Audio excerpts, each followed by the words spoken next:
Hello, everyone, and welcome to our channel. I'm Mark. And I'm Rob. And today we're going to talk about the new league, Unrivaled. It's a 3x3 league. Angel Reese is on board.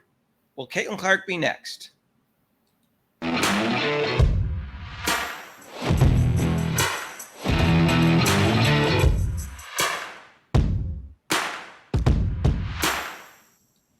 Hey, if you haven't subscribed to our channel yet, please do so and hit that notification bell when you do.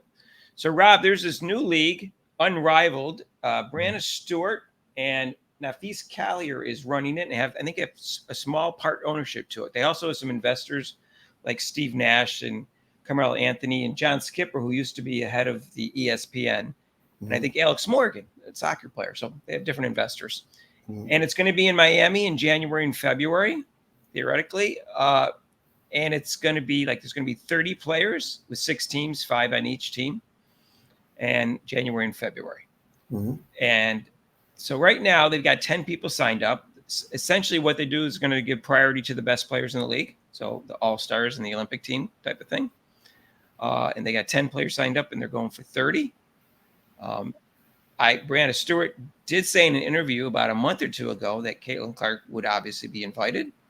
So far, no word from her whether she's going to play or not. But Angel Reese just signed up. So the question is, Rob, if you were Caitlin Clark, would you play in that league? No. No, okay. I would not. And tell me why you wouldn't, Rob. Stewart doesn't like me.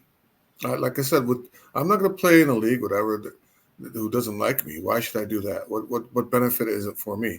For me, I would go, like I said, I would take my game overseas and make money that way if I need the money. I'll go over and just do tours around that time and play in this league. I agree with you. I would not play in that league just because Breanna Stewart has part ownership and because she's running it. And Breanna Stewart has been really catty towards her. First, she was asked a question, Rob.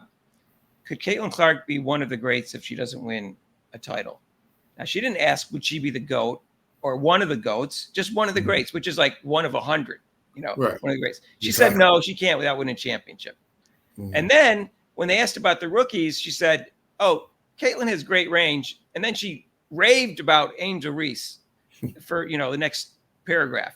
That's all she said about Caitlin Clark. She didn't mention her passing or the fact that she's a good floor general or anything like that, just that she has good range. Right. So I thought that was a shot, Rob. Yeah.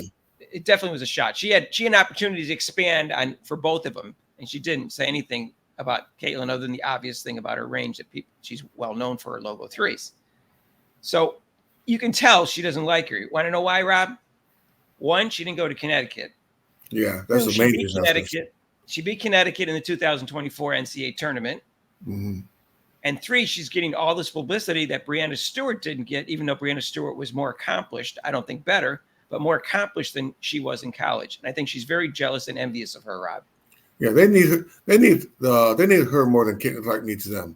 If Caitlin Clark does decide to join this 3-on-3 league, there are definitely people who are going to watch it, and it's going to give them more money.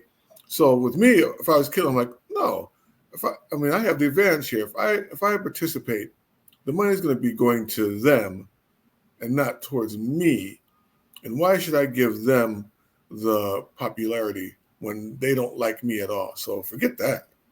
I'll go further than that, Rob. I would have never even considered investing in this league until Caitlin Clark was signed up.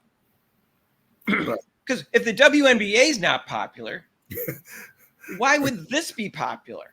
Right. That doesn't seem like a good idea to me. No, I can't see the league succeeding without Caitlin Clark, Rob.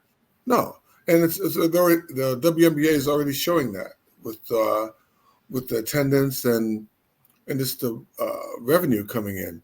So they need her more than Caitlin Clark does. So if they were smart, if they brought her in, they would kind of try to promote that they're bringing her in, but they're not going to do that because it's their league and she formed it. And I think they would promote it because I think the investors would tell Breanna Stewart, get over it, just promote Caitlin Clark. I think they would promote the hell out of her. But Rob, they said we're going to, first of all, the women who play get like a stake in the ownership, a small amount, obviously.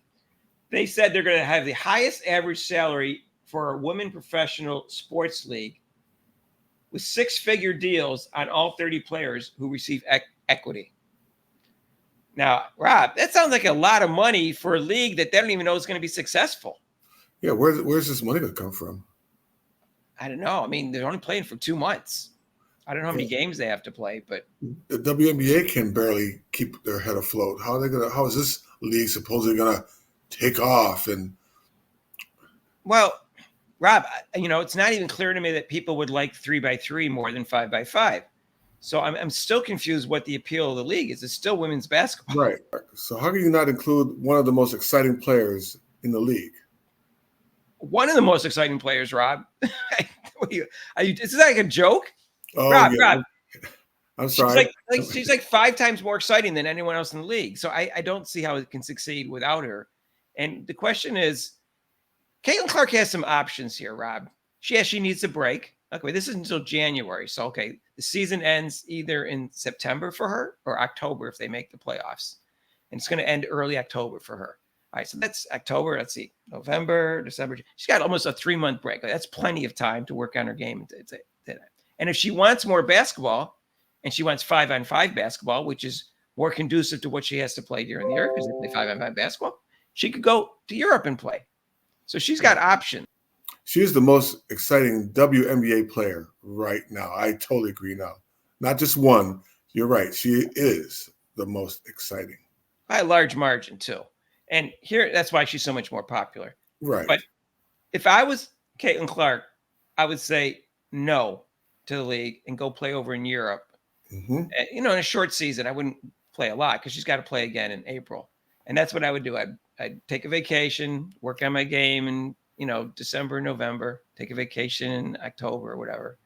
And then that's what I would do. I would go over there and play. I wouldn't help Breanna Stewart out. And why would I want to play 3-on-3 instead of 5-on-5? It doesn't make any sense to me. Right. And like you said, she would make more money going over to Europe since she wasn't put on the Olympic team. So now she can go over to Europe where there are more fans over there also. Right. And that's the other thing, Rob. You don't think Breanna Stewart had something to do with Caitlin Clark not getting the Olympic team? She's got that UConn connection. She's friends with Diana Taurasi. She doesn't like the fact that her and A'ja Wilson are the 2 best players and don't get much publicity, and Caitlin Clark gets all the publicity. She put her word in there to keep her off the team because they were afraid she was going to get all the attention. I'm pretty sure they had an influence. Some people were saying no. There were some comments saying that you're wrong, that they had no influence. It was just totally the committee. But I'm kind of agreeing with you. They definitely had some say in the matter. Let's just put it that way. They definitely had some say in the matter. Well, Rob, they had no official decision-making, but neither did Cheryl Reeve. But that doesn't mean Cheryl Reeve did influence whether Caitlin Clark was on the team or not. So whoever said that is wrong. If you don't think A'ja Wilson, Breanna Stewart, and Diana Taurasi, the 3 most influential players on that team, influence the committee, they're just crazy. You're just not thinking this through. Right. None of them like her. And none of them all of them wanted the attention on the 3 of them because one's going for 6 gold medals and the other 2 are the 2 best players in the league. Mm-hmm. So I don't know what people are thinking and think that they didn't influence the committee or not. I'm 100% sure they did. Right. If they liked her, then I would pull back on that, Rob. But all 3 of them don't like her. All 3 of them are jealous and envious of her too. So I am convinced that I can't prove it. No, that's why I was bringing that comment up. I'm like, what kind of comment is that?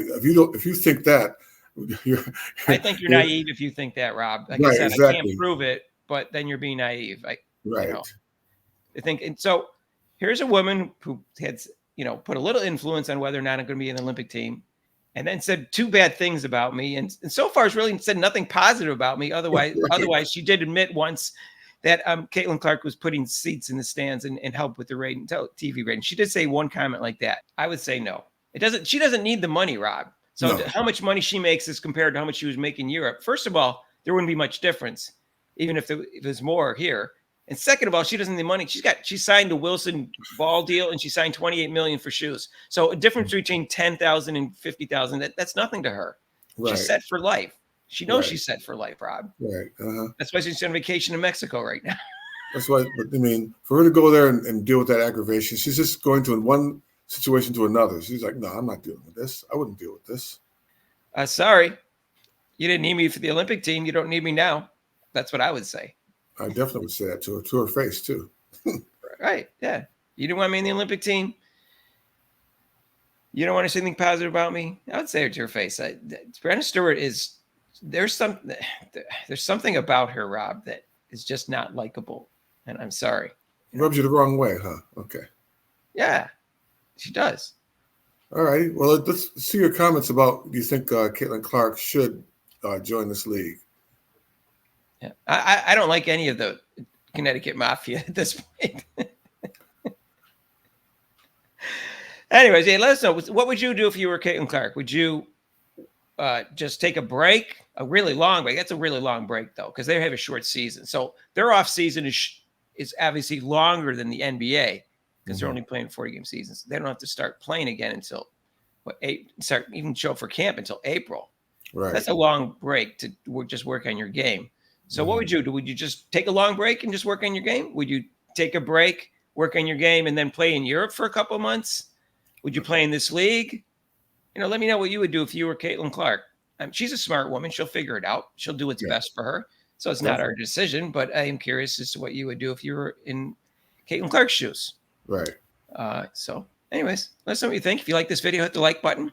If you haven't subscribed to our channel yet, please do so and hit the notification bell when you do. And if you want to listen to our live show, it's usually on Mondays from 6 to 8 Eastern time, but we're not doing it the next 2 weeks because we're doing the Olympics. Yeah. From July 27th, which is tomorrow, from 2 to 5 Eastern, all the way to August 10th, every day in prime time, unless the U.S. women's basketball team is playing. I will not be covering them. All right. And if you want to donate to our channel, you can do so with a super chat down below, or also with PayPal, which is a link down below also. And we'll see you in the next video. Peace out.